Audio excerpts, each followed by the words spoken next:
नमस्कार, मैं हूं आपके साथ अंकिता पाल। ब्रीडिंग की शुरुआत करते हैं। भारत ने मंगलवार को वाशिंगटन पोस्ट की उस रिपोर्ट को भी खारिज कर दिया जिसमें आरोप लगाया गया था कि एक पूर्व भारतीय खुफिया अधिकारी ने अमेरिका में खालिस्तानी आतंकवादी गुरपत सिंह को भी पन्नू की हत्या की साजिश रची थी। रिपोर्ट में यह भी दावा किया गया था कि रॉ के पूर्व अधिकारी विक्रम यादव ने अमेरिका में रहने वाले भारत की तरफ से नामित आतंकवादी गुरपतवंत को पन्नू को आपको बताते चले कि निशाना बनाने के लिए एक टीम को भी काम पर रखा था। इसको लेकर आधिकारिक प्रवक्ता रणधीर जायसवाल ने प्रतिक्रिया देकर ये जानकारी दी है।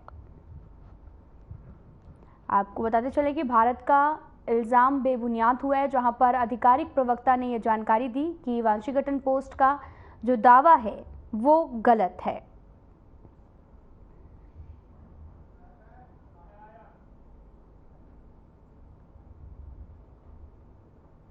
आपको बताते चलें कि वाशिंगटन पोस्ट का जो दावा किया गया था उसको गलत ठहराया गया है।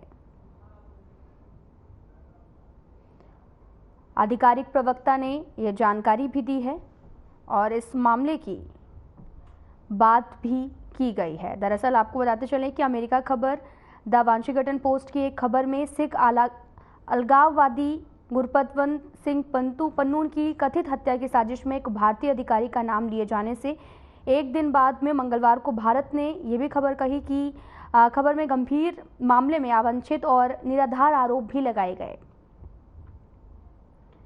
जायसवाल वाशिंगटन पोस्ट की इस खबर पर मीडिया के सवालों पर भी जवाब दे रहे थे।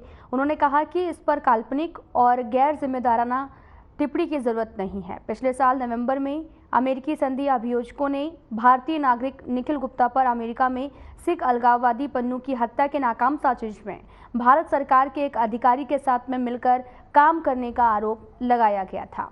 भारत में आतंकवाद के आरोपों में वांछित पन्नू के पास अमेरिका और कनाडा की दोहरी नागरिकता भी है।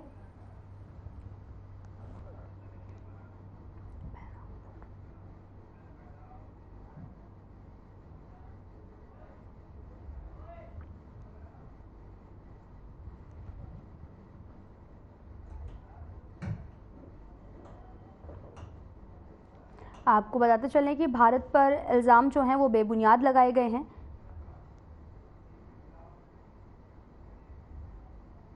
तो सीधा आपको लिए चलते हैं बहरामपुर लोकसभा क्षेत्र में, जहां पर जनसभा का आयोजन किया गया। जनसभा में सीएम योगी आदित्यनाथ भी मौके पर पहुंचे हैं। सीएम ने जनसभा को भी संबोधित किया है। डॉक्टर निर्मल कुमार साहा जी, भारतीय जनता पार्टी के जिला के अध्यक्ष सी सखारब सरकार जी,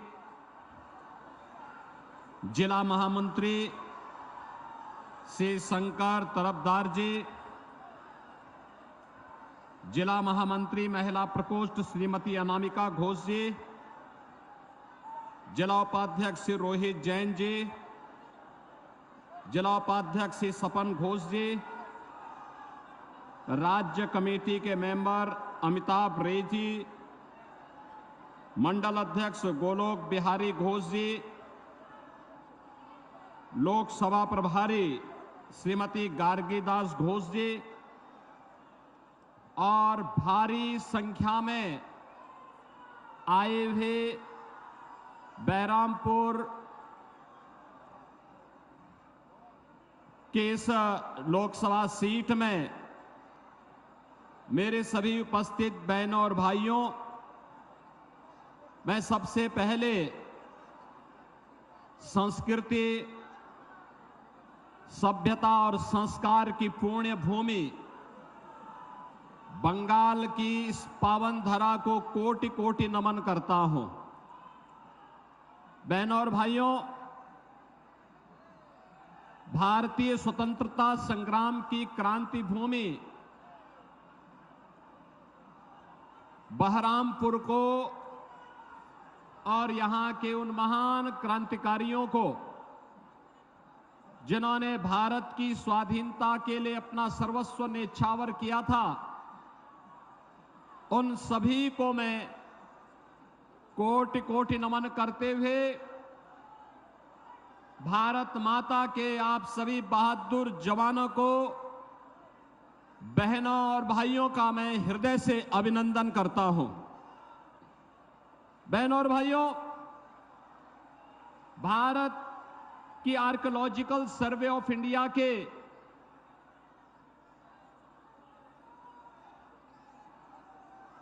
एक महत्वपूर्ण अधिकारी श्री आर.डी. बनर्जी, श्री राखलदास बंदोपाध्याय, जिन्होंने हड़प्पा और मोहनजोदड़ो की सभ्यता की खोज की थी, उनकी पावन धरा भी ये बहरामपुर है। ऐसी पावन धरा में आप सबको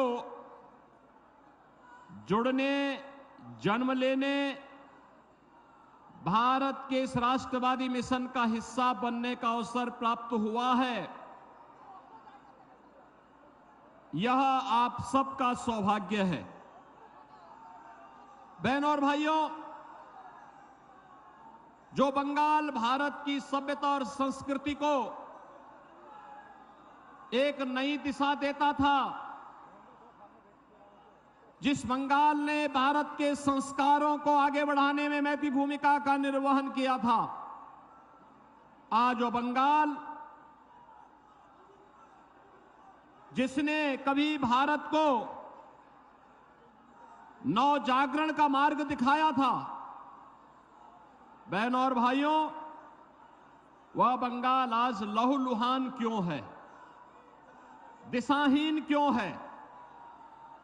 जिस बंगाल ने कभी देश को राष्ट्रगीत वंदे मातरम दिया था, राष्ट्रगान जनगण मन दिया था, वह बंगाल आज यहां से चित्कार, रोने की और कराहने की चित्कार क्यों उठ रही है? जिस बंगाल ने भारत को सिखाया था कि गर्व से कहो हम हिंदू हैं, उस बंगाल में आज हिंदू परंपरा और संस्कृति को रौंदने का प्रयास सत्ता के संरक्षण में कैसे हो रहा है, यह देख करके अंतःकरण हमारा अत्यंत द्रवित होता है। और जिस बंगाल ने देश को दयामयी शक्ति के अधिष्ठात्री देवी मां दुर्गा की पूजा का अनुष्ठान करने का संदेश दिया था, उस बंगाल में बहनों और भाइयों, संदेश खाली जैसी घटनाएं बंगाल के अंदर कैसे घटित हो रही हैं, यह प्रश्न आज मैं बंगाल की सरकार से करने के लिए, बहरामपुर से प्रश्न मैं करने के लिए आया हूं। बहनों और भाइयों, आज का बंगाल वह सोनार बांग्ला नहीं है जिसकी कल्पना हमारे स्वतंत्रता संग्राम सेनानियों ने कहा था। सस्य श्यामला मातरम, वंदे मातरम का जो गीत जिस बंगाल ने दिया था, इस बंगाल को दंगों की आग में कुत्सित झोंकने का कुत्सित जो प्रयास हो रहा है ना, बहनों और भाइयों, मैं उसी खतरनाक इशारे की ओर आपका ध्यान आकर्षित करने के लिए आया हूं। आज बंगाल एक साजिश का शिकार हो चुका है। कांग्रेस हो या तृणमूल कांग्रेस, ये दोनों एक ही थैले के चट्टे बट्टे हैं। दोनों बंगाल को लूटने के लिए और भारत के खिलाफ साजिश रचने के लिए एक हैं। कांग्रेस कम्युनिस्टों के साथ भी और दिल्ली में तृणमूल कांग्रेस के साथ मिलकर के भारत के खिलाफ वही साजिश करना चाहती है जो साजिश वह बंगाल के अंदर हिंदुओं के साथ कर रही है।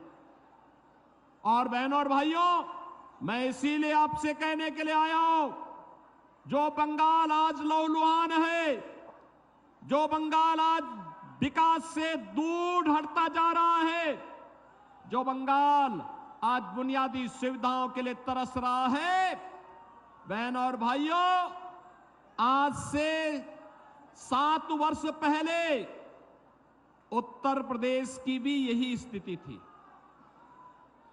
आज से 7 वर्ष पहले उत्तर प्रदेश की भी यही स्थिति थी। आज आप उत्तर प्रदेश में देखते होंगे, बहनों और भाइयों, आज उत्तर प्रदेश में आप देखते होंगे पिछले 7 वर्ष में उत्तर प्रदेश में कोई दंगा नहीं हुआ, कोई दंगा नहीं हुआ।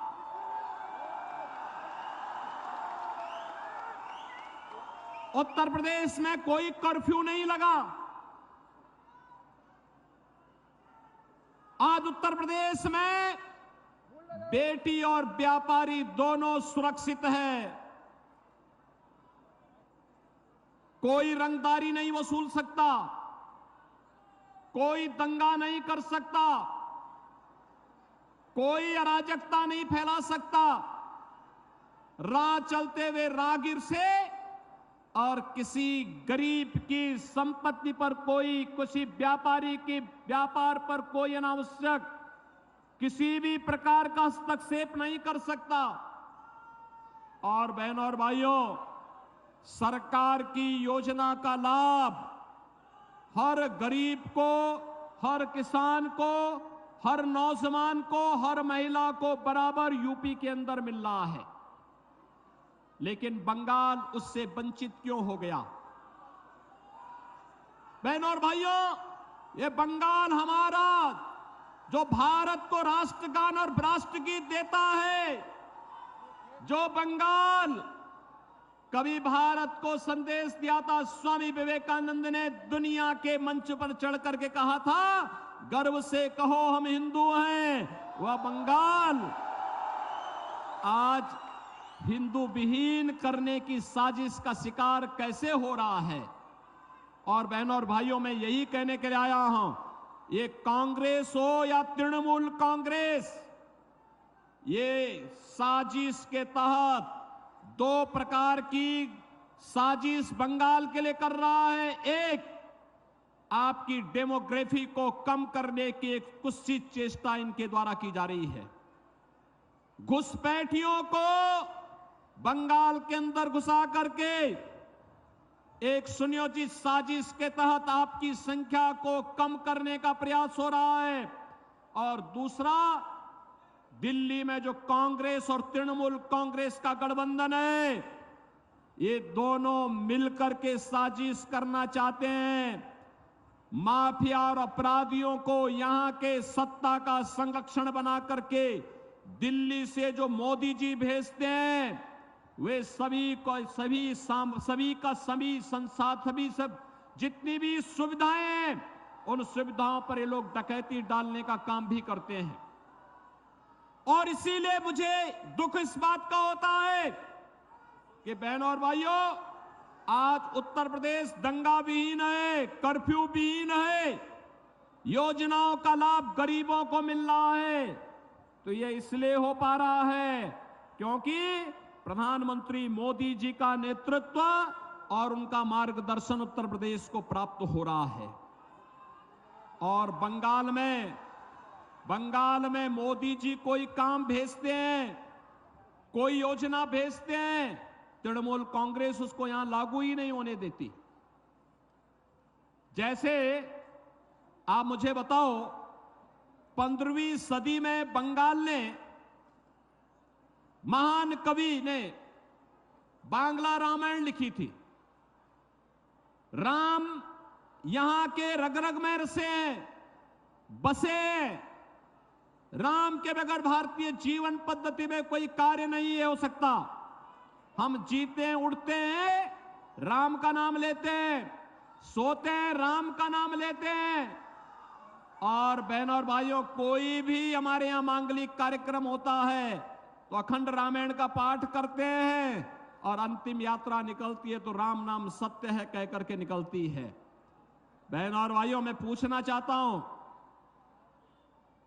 जैसे यहां पे राम की पूजा होती है, ऐसे ही उत्तर प्रदेश में मां दुर्गा की पूजा होती है, बड़े बड़े अनुष्ठान के साथ। जैसे बंगाल में होती है, वैसे ही मां दुर्गा का अनुष्ठान, बंगाल से ही गए हुए कलाकार वहां मूर्ति बनाते हैं, वहां पे अनुष्ठान होते हैं, बड़े बड़े आयोजन होते हैं, बड़े बड़े पंडाल लगते हैं, भव्य आयोजन होते हैं, लेकिन न तो रामनवमी के अवसर पर और न ही नवरात्रि के अवसर पर ही उत्तर प्रदेश में कोई दंगा नहीं होता। आखिर बंगाल में रामनवमी के अवसर पर और बैसाखी के अवसर पर दंगे क्यों हुए, मैं बंगाल की सरकार से पूछना चाहता हूं। मैं यही पूछना चाहता हूं। और इन दंगाइयों के खिलाफ यहां की सरकार ने कार्रवाई क्यों नहीं की? इन दंगाइयों के खिलाफ कार्रवाई क्यों नहीं की? बहनों और भाइयों, अगर ये दंगाई उत्तर प्रदेश में इस प्रकार से अत्याचार करते, अब तक मैं इनको लटका करके, उल्टा लटका करके ठीक कर देता। और वह हाल इनके कर देते कि इनकी 7 पीढ़ियां भूल जाती कि दंगा कैसे होता है। 7 पीढ़ियां भूल जाती। और यही कहने के लिए मैं आया हूं, आपसे कहने के लिए, अबे अगर आज हमें सोनार बांग्ला चाहिए तो मोदी जी के नेतृत्व में भारतीय जनता पार्टी की सरकार को लाइए। तो सीधा आपको लिए चलते हैं वीरभूम, जहां पर लोकसभा में जनसभा का आयोजन किया गया और सीएम योगी आदित्यनाथ भी यहां पर पहुंचे। इस दौरान उन्होंने जनसभा को भी संबोधित किया है।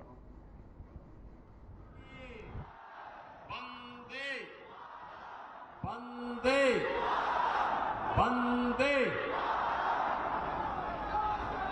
भारत की सभ्यता, संस्कृति और संस्कारों की भूमि, जिसने देश को अनेक आध्यात्मिक गुरु, महान वैज्ञानिक, तत्वचिंतक दिए, ऐसी पावन धरा, बंगाल की ऐसी पावन धरा को कोटि कोटि नमन करते हुए मां फुल्लौरी देवी और माता तारा की कृपा भूमि को नमन करते हुए आप सभी बहनों और भाइयों का मैं आज की इस चुनावी सभा में हृदय से अभिनंदन करता हूं, स्वागत करता हूं। मंच पर उपस्थित भारतीय जनता पार्टी के महामंत्री श्री जगन्नाथ चट्टोपाध्याय जी, वीरभूमि लोकसभा क्षेत्र से भारतीय जनता पार्टी के प्रत्याशी श्री देवतनु भट्टाचार्य जी, विधायक दुबराजपुर से अनूप साहा जी, राज्योपाध्यक्ष श्री श्यामपद मंडल जी,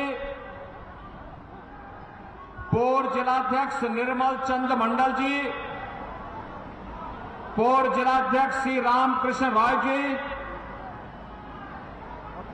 लोकसभा के इंचार्ज श्री सुजीत दास जी, कन्वीनर उत्तम कुमार रजक जी, हमारे जिले के सभी पदाधिकारीगण और भारी संख्या में उपस्थित वीरभूमि से जुड़े हुए मेरे सभी उपस्थित बहन और भाइयों, भारत की इस पावन धरा को, जिस भूमि ने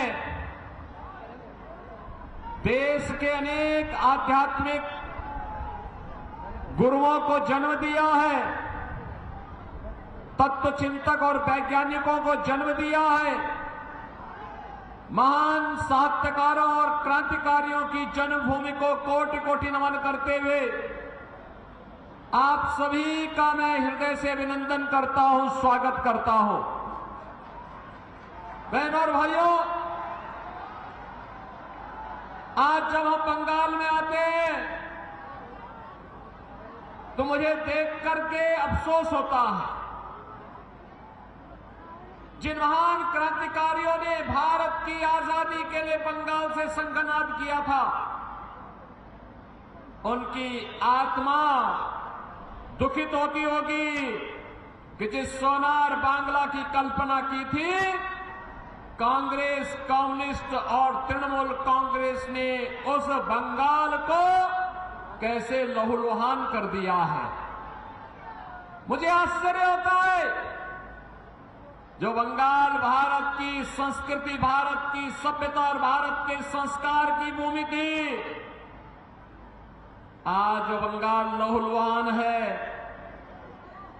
जो बंगाल, बहनों और भाइयों, जिस बंगाल ने महान आध्यात्मिक गुरुओं को और क्रांतिकारियों को जन्म दिया है, आज उस बंगाल में सत्ता परस्त भ्रष्टाचारी और माफिया यहां की जनता के लहू को चूसने का कार्य कर रहे हैं। जिस बंगाल ने संस्कारों के माध्यम से एक नई नवजागरण का संघनाद किया था, दुर्गा पूजा का अनुष्ठान हो या फिर भारत को राष्ट्रगान और राष्ट्रगीत देने वाली भूमि, आज उस भूमि पर रामनवमी के अवसर पर दंगे हो जाएं और दंगा करने वाले सत्ता का संरक्षण प्राप्त कर ले।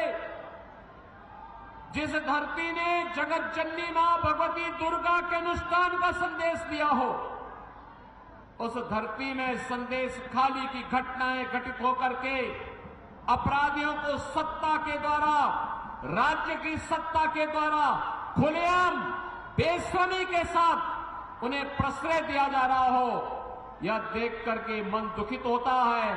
और उन सभी महापुरुषों का, उन धर्मगुरुओं का, उन क्रांतिकारियों का हृदय भी दुखित होता होगा जिन्होंने सोनार बांग्ला की कल्पना की थी।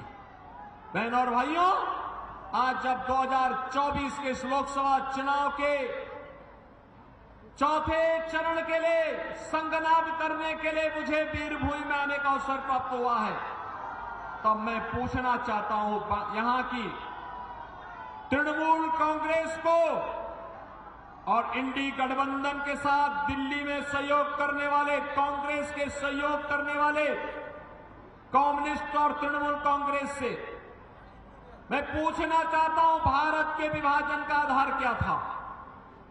और क्या यह सच नहीं कि जिन कारणों से 1947 में भारत का विभाजन हुआ था, वही परिस्थिति आज कांग्रेस, तृणमूल कांग्रेस और कांग्रेस का इंडी गठबंधन फिर से देश के अंदर पैदा करना चाहता है, बंगाल के अंदर पैदा करना चाहता है। ये जनसांख्यिकी असंतुलन, डेमोग्राफी को चेंज करने का जो कुत्सित प्रयास हो रहा है, मुझे देखकर आश्चर्य होता है। वीरभूमि पार्लियामेंट्री कॉन्स्टिट्यूंसी में 3 असेंबली कॉन्स्टिट्यूंसी आती हैं, जिसकी डेमोग्राफी पूरी तरह चेंज हो चुकी है, और मात्र 4 ऐसी हैं जो मात्र जहां पर हिंदू बाहुल्य है।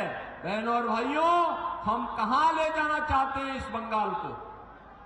ऐसे ही अनेक असेंबली बंगाल के अंदर ऐसी खड़ी कर दी गई है जो भारत की डेमोग्राफी को चेंज करने के साथ साथ जहां घुसपैठियों को सरेआम शरण देकर के अराजकता पैदा करने की छूट दी जाती हो।